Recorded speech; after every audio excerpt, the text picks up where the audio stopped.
কেমন আছেন সবাই? চলে আসলাম বাংলা ফুড হেরিটেজ থেকে। আজকে আমরা খুদের খিচুড়ি তৈরি করে দেখাবো। এটা খুব মজাদার একটা রেসিপি।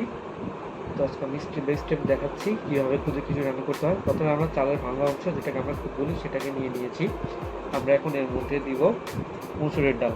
আমরা খুদ এবং মসুরের ডালটাকে ধুয়ে নিলাম। এখন একটা পাতিলের মধ্যে আমরা তেল দিয়ে এর মধ্যে পেঁয়াজ কুচি, রসুন কুচি এবং মরিচ কুচি দিয়ে ভালো মতো নাড়তে থাকবো। আমরা এর মধ্যে কিছু পুঁই শাকও দিব এবং পুঁই শাকের পাতাটা দিব মেনলি। কয়েকটা আমরা শুকনো মরিচও দিয়ে দিলাম। এর মধ্যে আমরা কিছু মরিও দিয়েছি। বেরেস্তা হয়ে গেছে আমাদের। এখন আমরা এটাকে আলাদা করে রাখবো। আমরা পাতিলের মধ্যেই আমাদের খুদ এবং ডালটা দিয়ে দিলাম। দুধ এবং ডাল দেওয়ার পর আমরা এর মধ্যে 1 চা চামচ পরিমাণ হলুদ গুঁড়া, 1/2 চা চামচ লবণ গুঁড়া দিয়ে ভালো মতো নাড়তে থাকবো।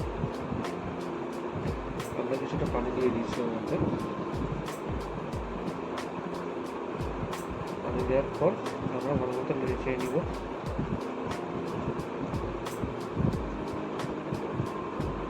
আমাদের দুধটা ফুটতে শুরু করেছে।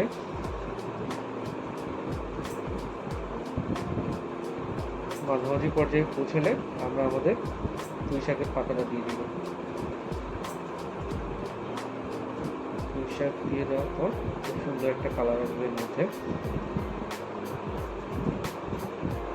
এখন আমরা এটাকে ভালো মতো নেড়ে চেড়ে নেব।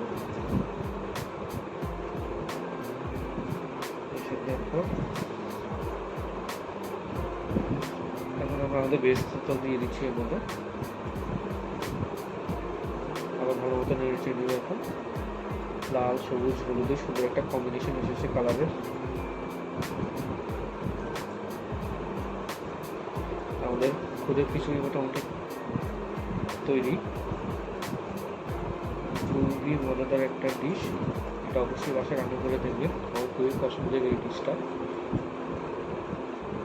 তো কেমন হয়েছে জানাবেন। নতুন কোনো ভিডিও নিয়ে আসবো।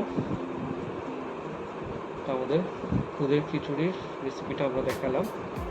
নতুন কোনো ভিডিও নিয়ে আবার আপনাদের সামনে হাজির হবো। ততক্ষণ পর্যন্ত ভালো থাকুন, সুস্থ থাকুন। বাংলা ফুড হেরিটেজের সাথেই থাকুন।